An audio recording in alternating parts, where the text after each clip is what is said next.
esteemed guest speaker today. I feel that in Arizona we are extremely lucky to have David Hatcher Childress living so close by. He's just about an hour and a half away, and you guys may have seen him all over TV. He is one of the stars of Ancient Aliens. He's on every science-related program on TV, and he just does a wonderful job of writing books, and he's got all of his books for sale out there in the lobby today too. So I'm going to let David go ahead and step up here to the stage because I don't want to waste any more time of his today. And David Hatcher Childress.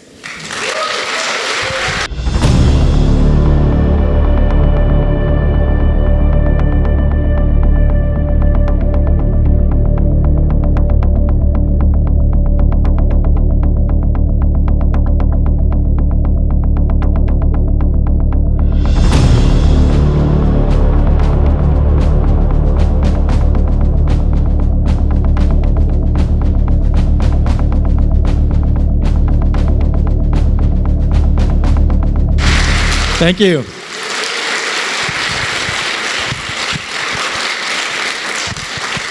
Thanks, everybody. Well, it's great to be here, and thanks to Stacy and everybody at Phoenix MUFON. That's great. I was here about 5 years ago, I think. That was fun. Yeah, my presentation today is about Antarctica and the secret space program. I'll tell you a little bit about myself briefly. I was born in France. My parents are Americans. My father was in the U.S. Army, 1957. I grew up my early years in France and then in Colorado, Denver and Durango. I later went to high school in Missoula, Montana, and to the University of Montana. Probably like you, I've always been interested in the unusual UFOs. I read my first UFO book in 1969 when I was a junior high. And my interest, runs a wide range. Everything from Bigfoot and Loch Ness Monster to UFOs to giants to archaeological mysteries. And that's really what I'm probably best known for, archaeological mysteries. I'm on the Ancient Alien show. That show's been going for 15 years now. How about that? And that's something I never would have expected it to go that long. And I think about the 6th or 7th year, I thought, well, what are they going to do now? What story are they going to rehash? But they always come up with great stories. They're very good. Prometheus Entertainment does it out of Los Angeles for History Channel. And since that show, every once in a while, I'll be at an airport or something, and people will come up to me, they recognize me, and they say, "Aren't you on that Ancient Alien show?" And I'll say, yeah, I'm on that show. And then they'll usually say, "What's with that guy's hair?" Giorgio's a great guy, and he's one of my best friends. I've known him from before Ancient Aliens, too. I do want to say a little bit. I'm wearing my Nikola Tesla t-shirt. What you're going to see a lot of here today has to do with Tesla, man-made UFOs, World War II, Antarctica, some pretty strange stuff that you've maybe never seen before, maybe a little startling to you. I do want to tell you that, my beliefs, I believe there are extraterrestrials out there. I believe they're visiting us. We're not alone. One of my books is about the moon and structures on the moon. So here we go. In the last couple of years, I've written these 3 books. About 2 years ago, I wrote this one, Antarctica and the Secret Space Program. We'll start off with that. This is all happening here during the pandemic. Then about a year ago, the Haunebu, The Secret Files came out. This will be the 2nd book in my series. And then just in December, the 3rd book, Andromeda, The Secret Files, and the Flying Submarines of the SS. So let's start here. These 2 people are Karl Haushofer and Rudolf Hess. They began in 1919, they created an organization, a secret organization called the Tool Society. The Tool Society eventually morphed into what was called the Vril Society. in Germany. And this was, throughout the 20s. And then ultimately, the Nazis came to power in Germany in the early 1930s.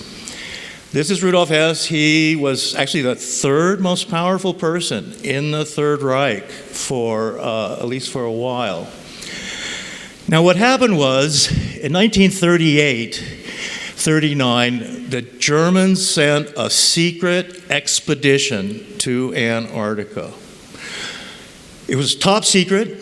They took this ship called the Schwabenland down to Antarctica, and Rudolf Hess was part of this expedition, we believe. The Schwabenland landed in Antarctica, in the area of Antarctica called Queen Maud Land. It's part of Antarctica opposite South Africa. They had ships and flying planes that left the Schwabenland, and what it did was they mapped out this area of Antarctica, and they called it New Schwabia, New Schwabenland. Submarines also met with the ship down here as well. So what they did was this became part of the Third Reich. It had a flag, it was a colony, but it was a secret base. In the Mühlich-Hoffmann Mountains, this part of Antarctica actually has mountain ranges, and it's not just ice. A lot of Antarctica is just, sheets of ice and stuff, but not all of Antarctica is like that. So what they did was they created what was a secret base in Antarctica. It was a submarine base, but it also, because of the mountains, they were able to hollow out some mountains and things. So they flew over all this area. They planted flags with swastikas and things like that on them. And it was all now part of Germany. And this was, and Antarctica was really kind of the last territory on the planet that no one was claiming. So this was Germany's way of staking out territory in Antarctica and it being part of Germany and part of the Third Reich. There were caves and things like that they discovered. And ultimately, they set up a secret base and a submarine base there. At the same time, the British also made a secret base in Antarctica too. And it's this place at Port Lockroy. This is in a different area of Antarctica. I'll show it to you later. And here you also see huge mountain ranges and things like that. So the New Schwabia, this is the German part of now Antarctica. Now this area here is where the British secret base was too. And this British secret base was kept secret from the Americans. Both of these bases were top secret. No one except for the people who were involved and the higher people in the government knew about these bases. So here we go. This is an artist's, conception of what the base would have been like. It would have had tubes for submarines going in and out. It would have also, in theory, had underground, under-mountain passages and even places for allegedly flying saucers to come out of. This is what a U-boat base looks like typically. This one is in northern France, in Normandy. It was part of the Third Reich. The Germans took basically the northern part of France, and that was part of the Third Reich. The southern France was called Vichy France. So here we have these are the submarine pens. And here there's like 16 or so. And this is beyond the North Atlantic coast of France. So this is what a typical submarine base looked like. The Germans had these all over northern Germany and Denmark and Norway. And so we'll talk about that a little bit. Here's one of the submarines that the Germans were using. The Germans had nearly 1,000 submarines at one time. We don't know if they were all operational, but there was about 1,000. And it was really Germany that had the technology, the super technology of the submarines. Now, another thing was happening at the same time. Germany in the 1930s was really developing, and they were getting ready for World War II. They had it all planned. And one of the things that Germany needed to do, and did do, was create what we call extraterritorial bases. Military bases outside of Germany. The one in Schwabenland in Antarctica would be one. They also created apparently bases, secret bases, and submarine bases in Greenland, and one, incredibly, in the Canadian Arctic. Apparently they had bases up in Spitsbergen and stuff like that too. The Nazis were very much interested in Atlantis, Thule, the Nordic stuff, and Tibet, and Aryan things. So one of the things that happened too at this same time was the Germans sent a special expedition to Tibet. And this was done by the SS. At this time, the 13th Dalai Lama had died. So here he is in 1932. He died just shortly after this. So the 13th Dalai Lama of Tibet was basically dead during World War II. And there wasn't a Dalai Lama during this period. So in 1938, when these SS members went to Tibet, and they actually had to go to India, and to British-held India, to Calcutta. Then they went overland to Lhasa. Here they met with Tibetan dignitaries and stuff like that. But there was no Dalai Lama at that time to meet with. But they met with the high lamas and stuff like that. And what happened was, the Tibetans really welcomed the Germans. They said, yeah, we could use your help. And the Tibetans were against Britain and also against China. So an alliance with Germany would work well for them, actually. And what the Tibetans wanted from the Germans was weapons. They said, yeah, we could use some German rifles and stuff like that. We're going to have to fight these Chinese guys off. We're going to have to fight the British too, and stuff like that. Well, apparently what happened then was that the SS then set up somewhere in western Tibet a secret base. They had a secret base in Tibet.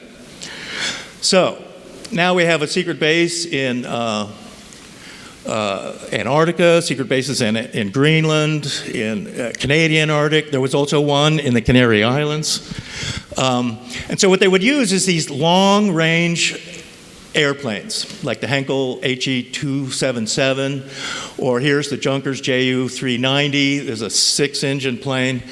These were really experimental planes, but they were flying at the end of the war, and they could fly very, very long distances. These were the first planes that could really do this. So they could make the flights to Tibet and things like that. Now, what Germany was trying to do, and this is something that's not really well understood, although it's coming out today in what's happening. World War II was an oil war. There was parts of World War II were very much an oil war, and we're not really told about that much. What Germany was trying to do, they wanted to create what's called Greater Germany and Lebensraum. And that was it. Germans lived all over the place. And Greater Germany would include Norway, this is actually Russia over here, Finland, and this is Romania here.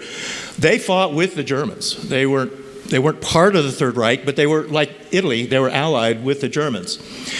What Greater Germany was to be was to include Moscow and this Volgograd, and it was to come down all the way here to Azerbaijan. This is Armenia and Georgia here. And it was to include this town here called Baku. Baku was very important to the Third Reich because Baku is a huge oil refinery.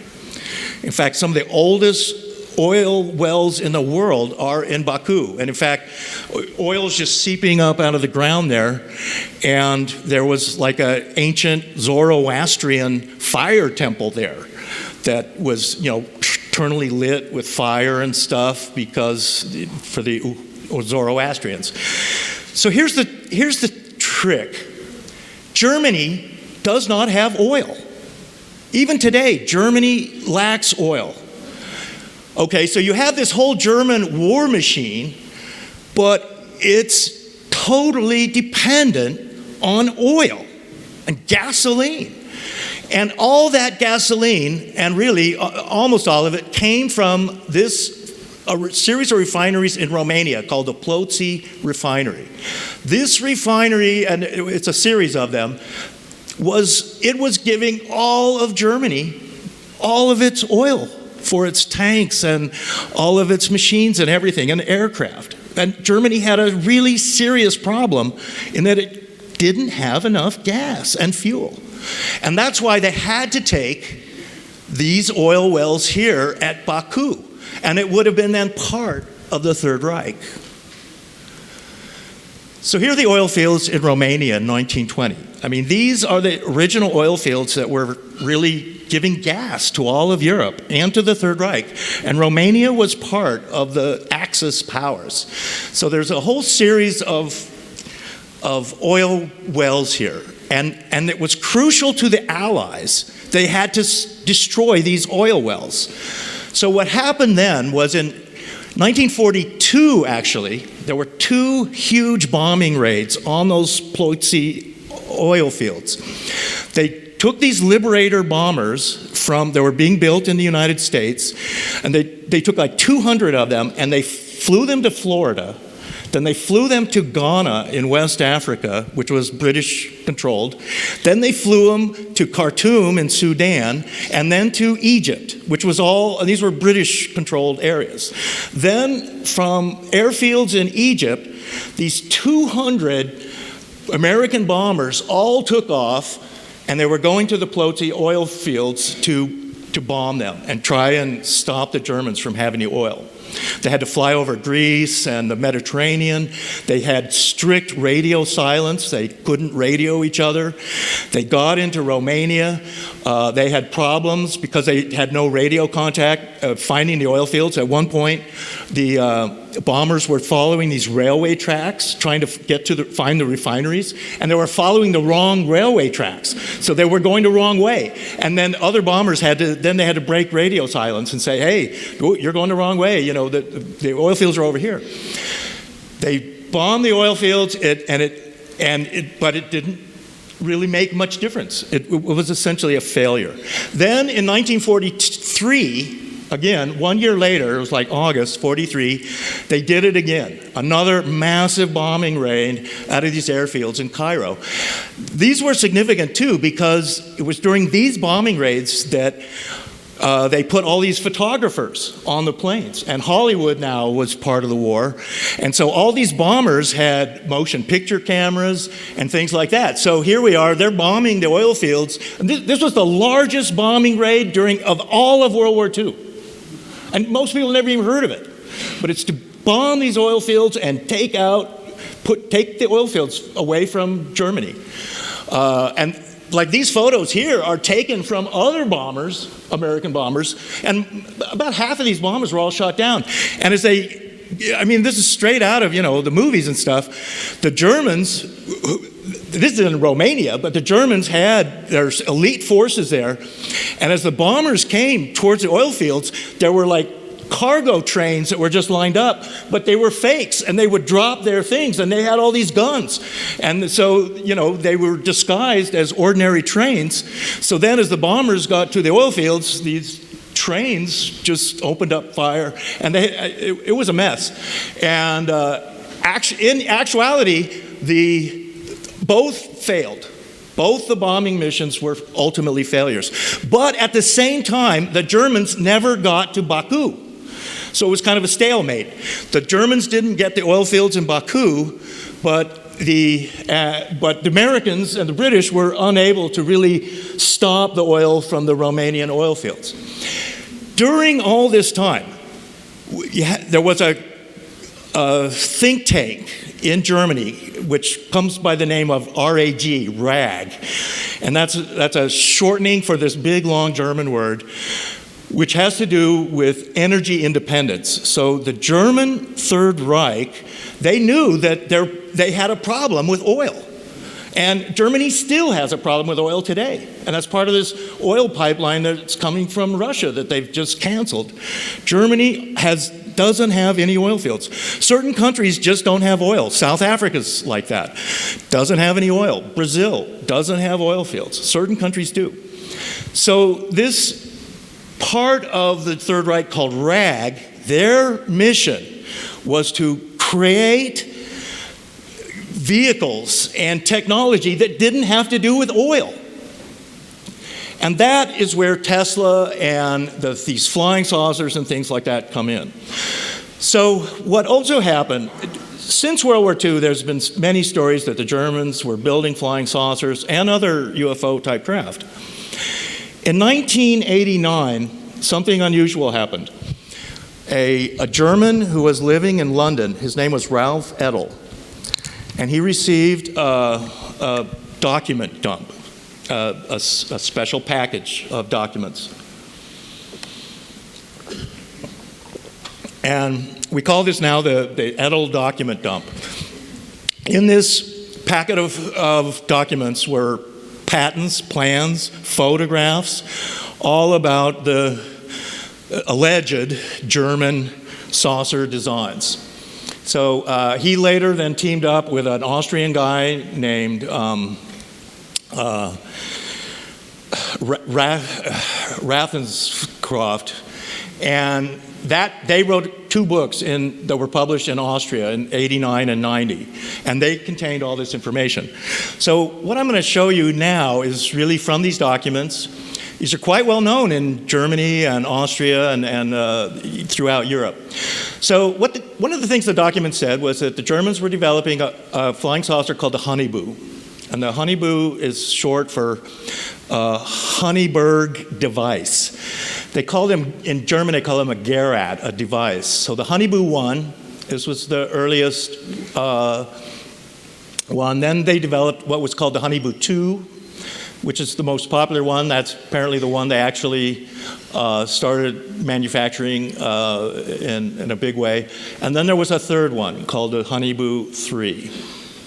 So these are all from the documents from Ralph Edel. So there's even a model of the Haunebu. I'll get into more of that later. There was about 5 different models made of them. This model is actually from a German company, Revell, and this is banned in Germany. This model. I'll talk about it later in the second part. So here are some photos, alleged photos of the Haunebu. These are, this would be a Haunebu 2 right here. These are alleged photos coming from the document dump. Here we go, Haunebu with a blimp. Here's another Haunebu 2 flying somewhere in Germany. This would have been in the late 30s or early 40s. Even they claimed that by 1935, they claimed they were making flying saucers. That's what they claimed. Here's a Haunebu 2 flying. I chose a lot of these because they're actually color photos. All right, here is an alleged photo of an armed Haunebu 2. So there are, that was the thing. Some of the photos of them are of just normal flying saucer type craft. Some of them are armed, and they have cannons underneath them and a kind of cannons on top. That thing on the top is allegedly a beam weapon device, actually. So you get these, so some of these photos are pretty astonishing. Whether they're somehow clever fakes, we don't know. This is a Haunebu 3. And you can tell that it's a Haunebu 3 because it has 3 guns or devices on the top, and there's 3 pods underneath, and each pod would have 3 guns on it too. So this is actually a Haunebu 1. It is armed. It's got 1 cannon underneath it. Here you go, coming up. So these were experimental ones, I think. They're not typically what they look like. This is an astonishing photo, if it's real. This is an armed Haunebu 3, and it's got 3 cannons are going down on the side there, and then it has the 3 cannons on the top. This craft actually has a swastika on it. So let's put some faces to this. I mean, this is all pretty astonishing that the Germans could be doing this. And this is Otto Skorzeny. Otto Skorzeny was a SS officer and was one of the most decorated SS officers of the war. He's got a dueling scar on his right cheek. He was a Hungarian. Many SS officers, and SS were a secret society, I'll talk about them too in a minute. Many SS officers were Danish, Hungarian, they were Ukrainian as well. That's one of the things that's going on right now in Ukraine. You'll notice he has the SS on his collar there on the left side. He famously rescued Mussolini from a mountaintop fortress that was kind of like where eagles dare kind of thing. He was arrested after the war. He survived World War II. He was arrested, but he spent, like maybe a few months in prison, and they let him go. He wasn't really a war criminal. What he did was, and what many SS officers and Germans did, was they went to South America and they went to Argentina. That is Skorzeny on the left, and that's Juan Perón in the center. Juan Perón became really the president and military dictator of Argentina right at the end of World War II. Skorzeny and all of these SS officers were welcomed in Argentina. And in fact, Skorzeny, who was a very accomplished soldier, he was the bodyguard for Eva Perón and for them. And he was a military, advisor to Juan Perón and to Stroessner, the Nazi head of Paraguay. And both Paraguay and Argentina, very pro-Nazi countries, right up through the 70s and 80s even. Chile as well. This is Juan Perón himself. So they say that they had 10,000 at least Argentine passports for SS officers who were fleeing to Argentina at the end of the war. This is another guy, Hans Ulrich Rudel. He also survived the war. He was a Stuka pilot, and his missions were all on the Eastern Front. He was awarded all kinds of awards. He survived the war. This is a Stuka here, and you'll see here the guns. It has two cannons on each side of it. These are the same cannons that were put on the Haunebu, allegedly. So here's another one of these characters. Rudel, by the way, go back to Rudel really quick, Hans Ulrich Rudel. What happened to him was he also was arrested, but he was acquitted. He was not a war criminal. He went also to Argentina. He started a publishing company there and a brick factory, and apparently he managed the SS in South America. Now here's another guy, SS General Hans Kammler. Kammler supposedly died. He was killed, allegedly, killed at the end of the war in Prague, in Czechoslovakia. Although he apparently survived the war, and he's one of these Nazis who was supposedly dead but was actually still alive. The new Indiana Jones movie, allegedly, that's being filmed right now, the plot is Nazi flying saucers, and Kammler is the bad guy. That's the upcoming Indiana Jones movie, from what I've heard. Here's another picture of Kammler in the middle. So Kammler was a very top SS guy, and he also apparently went to South America and came back to Europe. A lot of these guys, what they would do at the end, after the war was over, and they were free to travel. Not Kammler. He was a war criminal, and they were trying to find him, and he basically faked his death. A lot of these guys faked their deaths if they could. All right, here's another one. I was saying that a lot of these guys too, so they were living in Argentina and various parts of South America, but they would come back to Spain, usually. And Rudel himself, he went back to Germany even, and he actually ran on a fascist right-wing political party, but he lost. So he was actually trying to be a politician. There's a lot to go with these guys. I don't have time right now, but in my books I talk quite a bit about them and what they did. This is Heinrich Himmler. He was the head of the SS. So this guy, all right, here you are. Here's your SS officers, and Heinrich Himmler is standing right there in the middle. These are these guys. They all have special uniforms. They're wearing Totenkopf's death's head. They're wearing secret runes. They're wearing secret rings on their ring finger. They're part of a secret society. Wewelsburg Castle, Himmler built. The castle was already here, but he turned it into a special SS college where they would go to this place. And there in the middle of the college on the floor is this. This is the Black Sun logo. You're not supposed to take photos of this, but this, yeah, the Black Sun logo here, and this is on the cover of the Andromeda book and stuff. So this became the sort of fallback insignia of the SS, particularly after the war. So here we are. Yeah, the SS, they wore this special ring on their third finger of their left hand. They were part of a secret society. And secret societies were big back then, particularly in Germany. The SS, you had a special ring. There were runes on so every SS officer got this special ring. It had the death's head here.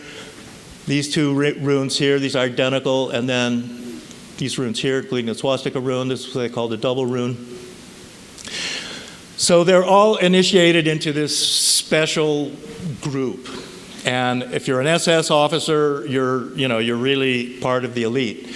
Now this is somebody else. He was not part of the SS. Admiral Wilhelm Canaris. He was the head of German military intelligence, which was called the Abwehr. So during World War II, you had the Abwehr and military intelligence, and it was controlled by this admiral. But you had in parallel the SS, and they were their own military intelligence. They were totally separate from the Army military intelligence and the Abwehr. What happened in the end was, as the Third Reich began to fall apart, Canaris himself became suspect with Hitler and the hierarchy, and they had always been suspicious with the Abwehr, and ultimately Canaris was arrested. This was kind of like the last year of the war. He was arrested, and then he was executed right just a few weeks before the end of the war. I mean, this is the head of military intelligence. What happened then with Canaris being removed from the Abwehr and executed, that meant that German military intelligence didn't exist anymore, and it was taken over completely by the SS. So with his really arrest and then death, yeah, the SS was now in charge of all military intelligence, and that meant all the secret bases in Tibet, in Greenland, in the Canadian Arctic, and in Antarctica. The SS was now in control. At the end of the war, what happened there too was the Germans, they were losing on both fronts, and it was ultimately the Russians that were pushing into Berlin before the Americans and the British. What happened there was then Hitler supposedly committed suicide in a bunker in Berlin, although they now believe that he escaped, and he escaped to South America. I can talk briefly about that, and I have that in the Haunebu book. What happened as well, this is Heinrich Himmler. What happened to Himmler, all of the hierarchy of Germany had to move out of Berlin, and they moved up to a city up in northern Germany right near the Danish border. And that became the new capital of the Third Reich. And Himmler and all Donitz and all the surviving officers of the Third Reich, they all moved up near the Danish border. And during this time too, there was just a few weeks, and it was like kind of the end of the war, Himmler himself tried to negotiate a separate peace through a Swedish diplomat with the British and Americans. He wanted a separate peace treaty with the British and Americans because he wanted to keep fighting the Russians on the Eastern Front.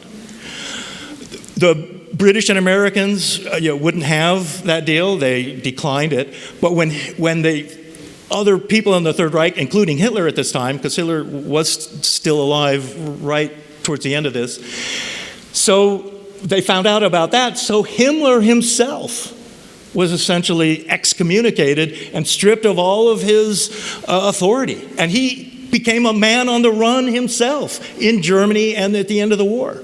And so Himmler then was trying to make his way, and now almost all of Germany is occupied and liberated, and Himmler was like running around northwestern Germany trying to escape. Most of these guys tried to get to Spain.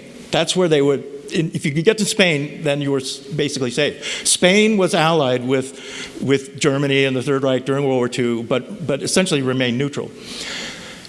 Himmler was captured by British troops, and then they realized, at one point he was being interrogated, and the British realized that they had Himmler. And Himmler himself even confessed. He said, yeah, I'm Heinrich Himmler and all that. Himmler then had a cyanide capsule in a tooth. And he then bit that cyanide capsule and he killed himself. So this is Himmler dead. So now the SS doesn't have a leader anymore.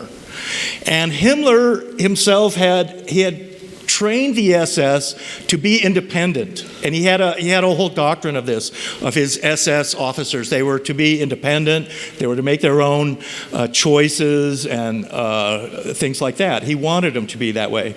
So at that point, we now have the SS is just leaving and doing their own thing.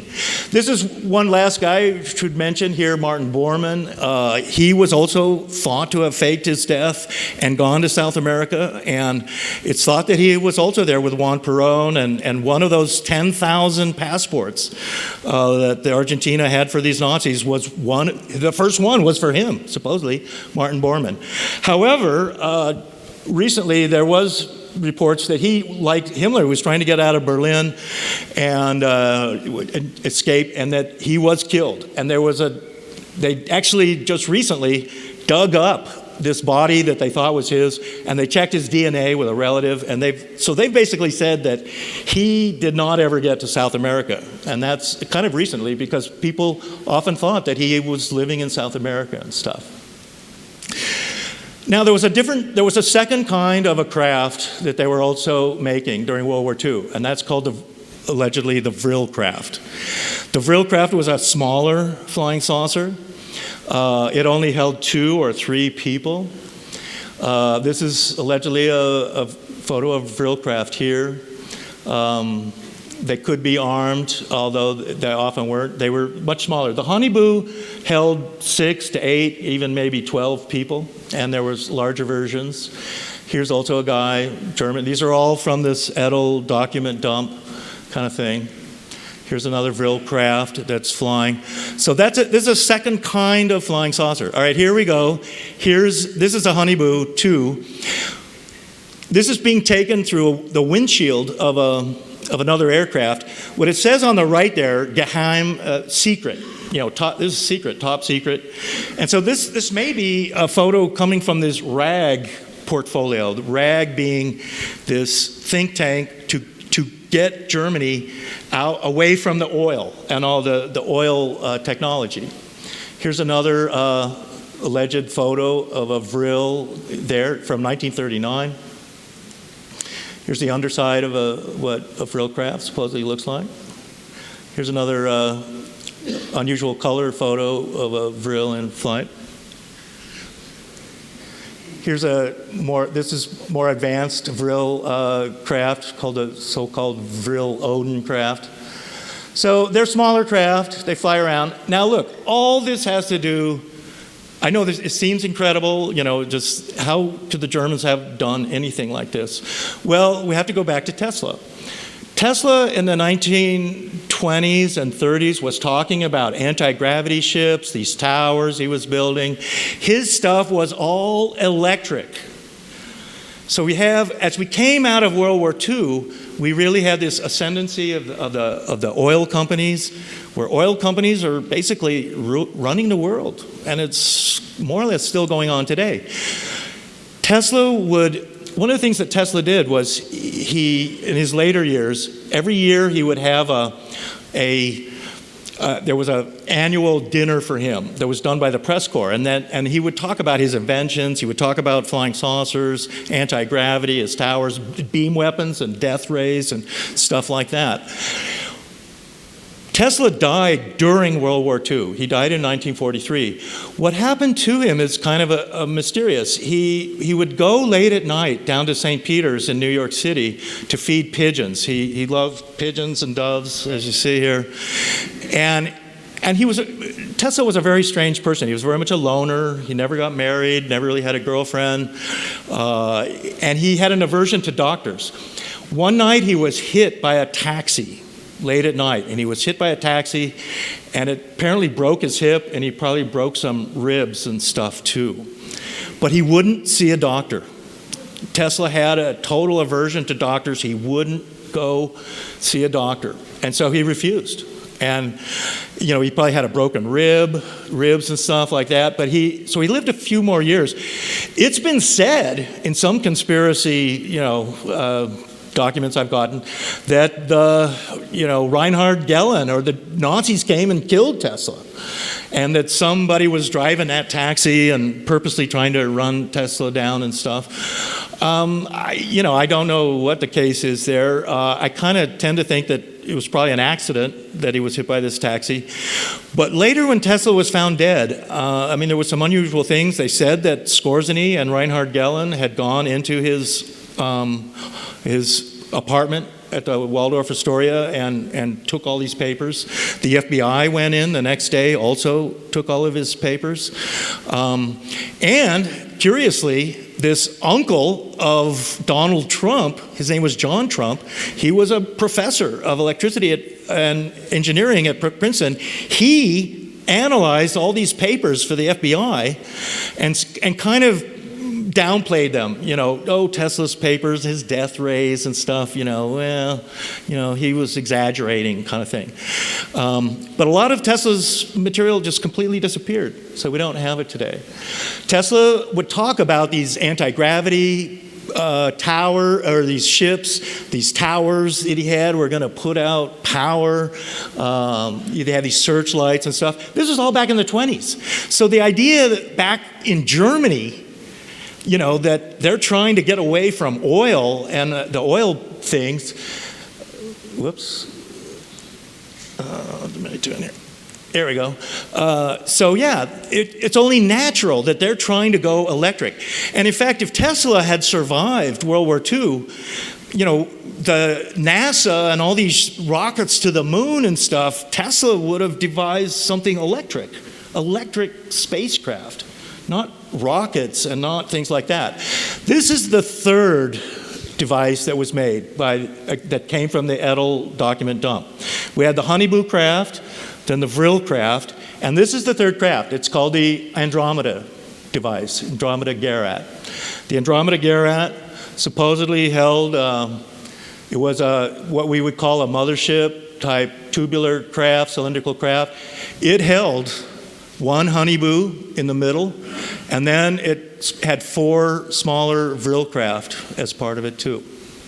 So we'll get more into that in my second part. I'll talk about that. This is allegedly a photo of the Andromeda craft flying. It's essentially a cigar-shaped, UFO, typical one. So one of the things there too is that the Germans during World War II, they also built a submarine base here on the Canary Island of Fuerteventura. This is one of the larger islands in the Canary Islands, which are part of Spain, and but it's probably the least populated. And this is also the area the closest to Africa. What this place was here was this was a secret submarine base, and this is well known. It's in Wikipedia. There's magazine articles about it. This is pretty well known and established. A German general lived here starting in the 1930s, and he built this villa, and there was an airfield there too. And this villa it went down through these cliffs to a secret submarine base that had 3 bays for submarines. So here's what a submarine slip looks like.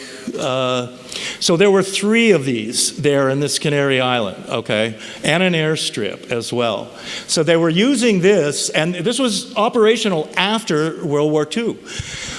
What happened at the very end of World War II was Admiral Donitz, he was the last leader of the Third Reich, he ordered the surrender of all of the German army on May 12th, 1945.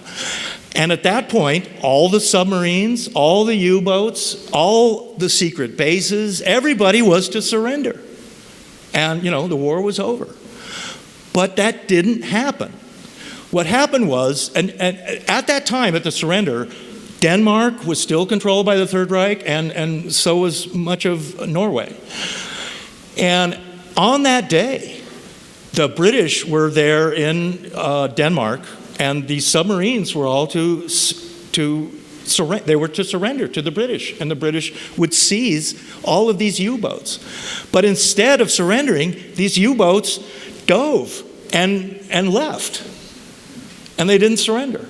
And they figured now that over 100 U-boats were still active after the war. And the war kept going on, and they weren't surrendering. And they were almost all SS officers doing this. And these U-boats then left, and they went, and they were leaving from Norway and wherever they were. Some of them were out to sea.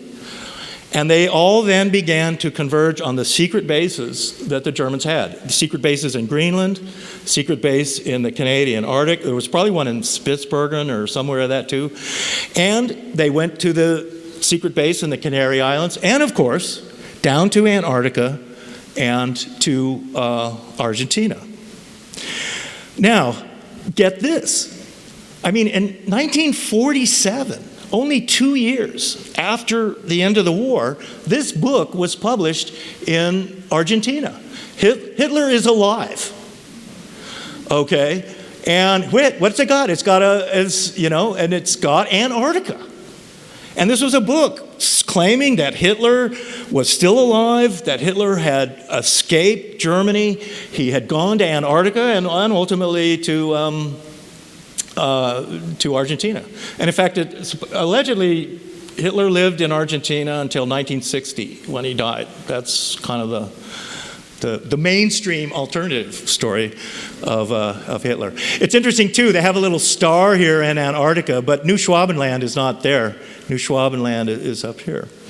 That's something that Rudel did, too. He started a publishing company in Germany. So what they were doing was, too, these submarines were leaving from Denmark and Norway, and they would go around, and they'd come, here's the Canary Islands, secret U-boat base here. Apparently there was a secret U-boat base, too, in the Spanish Sahara. That's right over here. That's a country that doesn't even exist anymore. And they would come down here. Here's Antarctica's down here. But yeah, the submarines would stop in Antarctica first, or they would go here to Argentina, and they were unloading all of these SS officers in either in Antarctica or in Argentina. So here we go, just an idea. Allegedly, the flying saucers made it there too. The long-range airplanes wouldn't have really been useful in Antarctica. They went to Tibet and other areas like that. So here, the idea is that, the Germans have got these flying saucers and stuff, and World War II is not over. And in fact, what happened then was Operation High Jump in August of 1946. The American Navy decided they had to invade Antarctica and fight another battle with the Nazis down in Antarctica. How about that? So Admiral Byrd went there. They actually made a movie about this called The Secret Land. It's all about the Navy going to Antarctica, doing all this stuff. Here we go. About the most exciting thing that happens in the movie is that they're transferring cargo from one ship to another in Antarctica, and they have problems, and but there's no flying saucer attacks or anything like that in the movie. But here's Admiral Byrd himself. He was in charge of this. They were supposed to go down to Antarctica for like 9 months, but they came back after just a few months. And apparently they'd had battles in Antarctica, had lost them. They had airplanes would fly out from the ships and they wouldn't come back, that kind of thing. On the way back, what happened to Byrd was unusual. As they were returning, they returned up the west coast of South America, so they were going to basically San Diego, I guess, to all the ships. They stopped in Santiago, Chile, where Admiral Byrd made all of these weird statements. He talked about enemies with secret weapons that could fly from pole to pole, he talked about. And he was talking to the newspapers in Santiago, Chile, and saying these weird things, and people were just like, what? What's he talking about? And when Byrd got back to the U.S., he was in big trouble. And they took him to Bethesda Naval Hospital in Maryland, where, they ran him through all these psychological things and kind of deprogrammed him. And, he came out like a year later or something, and he's like, knew what to say and what not to say. So that was kind of the thing there. Right around this same time, too, late 40s, there was a very unusual serial that came out called Flying Disc Man from Mars. And it was all about Germans and their flying saucers and Martians. And they had their flying discs and this German scientist and all that. And they had their secret base within a volcano in Mexico somewhere, which is kind of interesting. So you had all that. So what all these guys were doing was they're coming and they're landing here in what's mainly Patagonia and these areas. And see, this is part of the thing was that essentially, even though there are these strange stories of the Germans in Antarctica and they're building a huge city, there's stories of a underground or under ice city, or in the Hollow Earth of this new Berlin, they built this giant city and stuff like that. To me, that seems total fantasy. But the thing was, see, if you're now an extraterritorial secret group, and you've got submarines, you've got flying saucers, you've got all the secret bases, but you still need farms, you need ranches, you need mines, even you want hotels and restaurants and stuff. Well, you'd get all that in Argentina, in South America. They had all that. And huge ranches. And by the way, there are a lot of Germans living in Argentina and in Uruguay and Chile and Paraguay and Brazil as well. there are huge amount, whole German ranches and stuff like that. So South America itself is a hotbed of UFO activity. I've spent a lot of time in South America, and no other country, just called South America a country, are flying saucers and UFOs so common. Most people are totally familiar with flying saucers. They believe in them. It's not something that the press poo-poos. If there's some flying saucer or UFO incident, the news puts it on the TV, they get it out there. So there is a lot of stories. And this was one of the few UFO photos coming out of Argentina. It was actually taken by a Air Force, Argentine Air Force officer and stuff like that. One of the earliest stories of a UFO incident in Argentina takes place in Patagonia in like 1946 or 47. They were building a railroad, and Argentina was just developing at this time. And after the war, all these German companies came into Argentina, Mercedes-Benz and Volkswagen and all that, and aircraft companies. They started making, cars and trucks and airplanes and stuff in Argentina. Well, anyway, the train line was just getting to this one remote town in Patagonia. And they were, just a remote little town, and the train line had just gotten there, and they were building a railway terminal, and a flying saucer came and landed broad daylight on the edge of town a bunch of guys got out, total humans, dressed as humans, walked out of these flying saucers, walked around this new train station that they were building, and people in town just all watched it. They didn't know what was going on, and then the guys got back in their flying saucer and they left. And you'll find this in Wikipedia, and it's in my book too. Here's another weird thing. All right. So these guys, they also went up to northern Argentina, and there's a town in northern Argentina called Cordoba, and it's really the Detroit of Argentina. And it's where all the car factories and airplane factories and stuff like that were. Well, there's a town a little bit north of that, and it's called Capilla del Monte, and there at this, right outside of this town, is a mountain called Cerro Uritorco. Well, this town is famous in Argentina for flying saucers. And in fact, it promotes itself as a flying saucer tourist place, okay? And that's what's going on here. This is like a, hey, come to Uritorco and see flying saucers. Here's the mountain. It's this, this mountain outside of this little town. And here you go. This guy is like, there's one of the flying saucers. We see him here all the time. I mean, it's like going on there constantly. And it's like, apparently, the Germans are building flying saucers there. Or, maybe they're extraterrestrials coming, maybe extraterrestrials are in this mountain, and they fly their flying saucers, every weekend. But that's what's so unusual about this town, is it's like, oh yeah, flying saucers, yeah, oh yeah, we got them, yeah. To stick around for Saturday night, or, they're flying around in the daylight, and they come allegedly out of this mountain. So that's it for part one. Part two, we'll have our break, and then I will continue with more of this, and we'll get more into Antarctica and the secret space program. Thank you.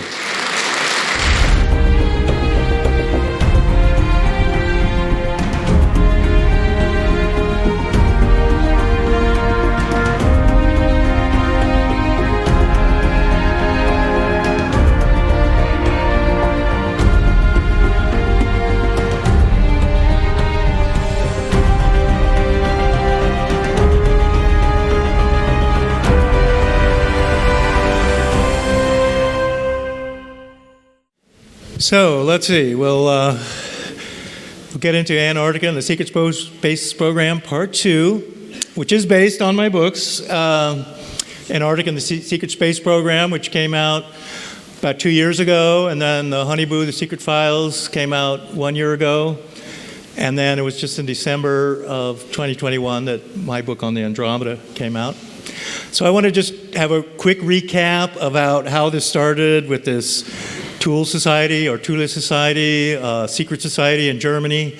This ultimately morphed into what was called then the Vril Society. They launched through the Vril Society, and that has to do a little bit with these oak leaves down here. These are part of the Tool Society and stuff. New Schwabenland, where the Germans then built this secret base. One of the things they did there, by the way, at a New Schwabenland during the war, they had two raiders. One was named the Atlantis, and one was named the Penguin. What these raiders were they were two disguised freighters that were heavily armed. And they also operated out of the New Schwabenland base in Antarctica. And they mainly went up into the Indian Ocean, where they would attack British ships like oil tankers and stuff like that. And what they would do is they would pretend they were a British ship in distress. And that would bring the British, just a cargo ship or something towards them. And then as they got close, they would reveal that they were really a raider, and they would capture the whole ship or blow it out of the water, and then all that. The British did stop, and they destroyed one of these raiders, the Penguin, but the other one kept going, Atlantis. And it's kind of interesting, that they were into all this stuff. Atlantis, Vril Society, the Vril Energy, all of these kind of occult, secret society type stuff. They had the mountains there in the Mulek-Hoffman Mountains. So they were able to hollow these mountains out and create these bases here. Again, this was all part of the Third Reich. They even had a flag. It was a colony. And the Third Reich trying to expand. This was the British base too, that was a secret base. And you see how there's big mountains and huge granite walls and things. It's not just a bunch of ice down in Antarctica. So, okay, we talked about the Haunebu 1 and then the Haunebu 2 craft.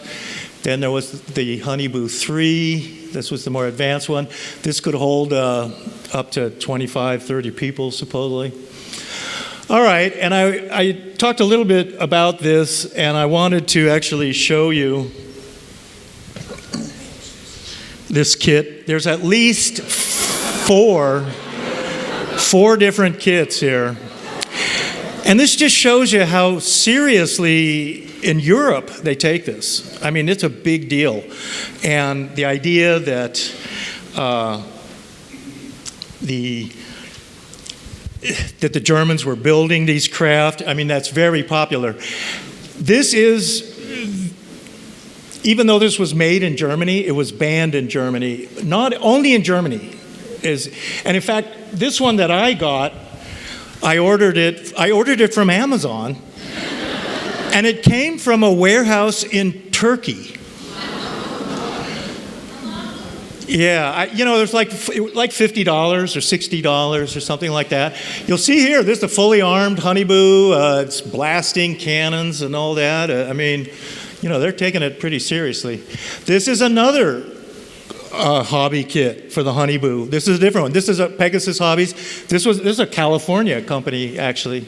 So here you do another armed Haunebu. This is another different model. This one was out of Texas called Pegasus. This is, I forget the name of this company. But here they have these, cool drawings and stuff. Here's a painting guide. How about that? And it says right over here, Haunebu, New Schwabenland, Antarctica, 1944. That's what they're saying. So, see the guns. This is interesting too. This is also one of the models. And I thought it was really interesting because you get to see the inside. And look, like you, I love UFO photos, flying saucer photos, alien photos, all that stuff, giants, Bigfoot photos. I collect all that. And there are very, very few photos of the interior of a flying saucer. There are a few out there. And I've seen there's an Italian one too where this guy shows what's inside. You very rarely see that. So that's what's interesting here. You see 2 seats here, so there's six seats in this. I think the Haunebu could seat up to 8 or so. Here's a different one. In fact, this is another German Haunebu kit. Here you see a cutaway. In the middle of the craft, allegedly, is this tower that's like a vortex tower or something. Mercury was maybe part of it. So you also see what maybe it looked like on the inside of these craft. It's only in these models you see that. Here's what the gun pod looks like underneath the craft. This is just from a model. It looks kind of similar to the Star Wars, stuff that you see, I think. Here we are again, this armed Haunebu photo that's pretty remarkable. You can kind of see some of the cannons here. This is a Haunebu 2 there. And then this up here is supposedly a beam weapon kind of a thing. Here's this astonishing Haunebu 3 photo. It's maybe the most remarkable of all of them. You got to wonder if it's a real photo or not. The Vril photos I was showing before. Here's the jogger, means fighter. These are the plans for the Vril. These were just much smaller craft, and they only held 2 or 3 people. Here's also some diagrams for the Vril. They had different numbers called the Vril 7 here, supposedly. Here, this is these things here, these German research companies. Here we go, Vril and taking off. We saw some of these before, guys standing. So these craft are pretty small. They're just, you know, they only hold like 2 people or so, something like that. Here's another later Vril photo. Here's another Vril in the sky. Not all of these photos are from the Ralph Edel document that I was talking about in 1989, where so many of these photos came from. There is a video there that you can watch too, that documentary they made. This Geheim means secret. It's like taken through an aircraft window. I talked about Tesla, how all this is really going back to Nikola Tesla, the idea of electric spacecraft. And that's part of the whole thing, as we all know, flying saucers and stuff, they're not rockets. They're not airfoils. You know, they're something else. They're electric. That's what, you know. So here it is. Here's the Andromeda craft. This is pretty astonishing. And this, my third book was where I really got into all this. The Andromeda craft here. So here's a close-up of it. It held one Haunebu was in the center of the craft, allegedly, and there was 4 Vril craft here. These other things are like these balls that were the anti-gravity. I get a little bit into the technology in the Andromeda book. I'm not going to go into it here. This was one of the few photos of that craft. But now let's look here at some other curious photos starting after World War II. So in New York City in the late 1940s, this photo was taken, apparently of an Andromeda craft or like it, just hovering over New York City. New York City became a very popular place for these craft to go, and they would just hang out there, and they wanted to be seen. This was a very famous incident. There's no photograph of it. Clyde Tombaugh was a famous astronomer. He is the astronomer who discovered Pluto. Now they're saying Pluto's not a planet anymore, but back then it was still a planet. In 1949, this is a very famous incident. Clyde Tombaugh and his wife, they were down in Las Cruces, New Mexico, near the Mexican border. And they were hanging out there in the desert. It was, you know, back in there weren't a lot of city lights and stuff. He was an astronomer. He watched the stars all the time. And his story is that one night, this silent, big cigar-shaped craft with windows on the side just glided over him silently, and he and his wife and everybody saw it. And he was a famous astronomer who was saying, yeah, you know, I saw this UFO. So that was out in the desert. New York City, March 1950. This was also a huge cylindrical craft. It was parked over New York City. Here's a close-up of it. Project Blue Book was given, some of these photos I'm showing you. Project Blue Book ultimately said this was a photo of the moon.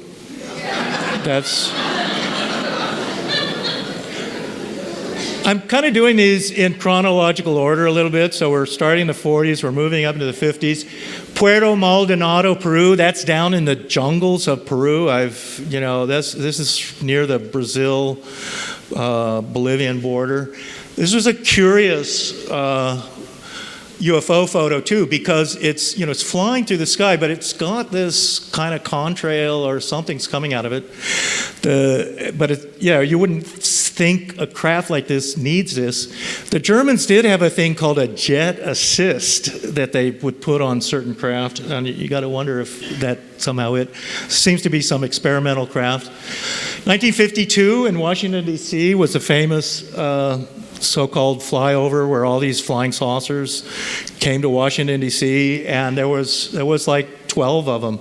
And they flew around Washington, D.C. for like an hour, just like, hey, we're here, we're the flying saucers, take a photo, So this is interesting too, and particularly for the Andromeda book, my last book, I was really trying to find these mothership cylindrical UFO photos. This is gun camera footage from Victorville, California, 1953, and it appears to show an Andromeda craft or some cylindrical cigar-shaped craft coming down. Gun camera footage is from a jet or a bomber, and they have movie cameras in there to take pictures of like even what they're shooting at and stuff. So this was curious. This was also submitted to Project Blue Book. They had no comment. They had Project Blue Book couldn't explain this one. This is one of the best really photos of a cylindrical craft. It was taken in 1968 over Rhode Island by this guy, Joseph Ferrier. So that's a pretty interesting craft. That's a pretty good one. And it looks almost identical to the Adamski craft, if you're familiar with George Adamski's stuff. This is another photograph. This was apparently taken in Italy in the 1960s or something. We're not sure what the date. But it is also showing what appears to be, an Andromeda type craft or something like it.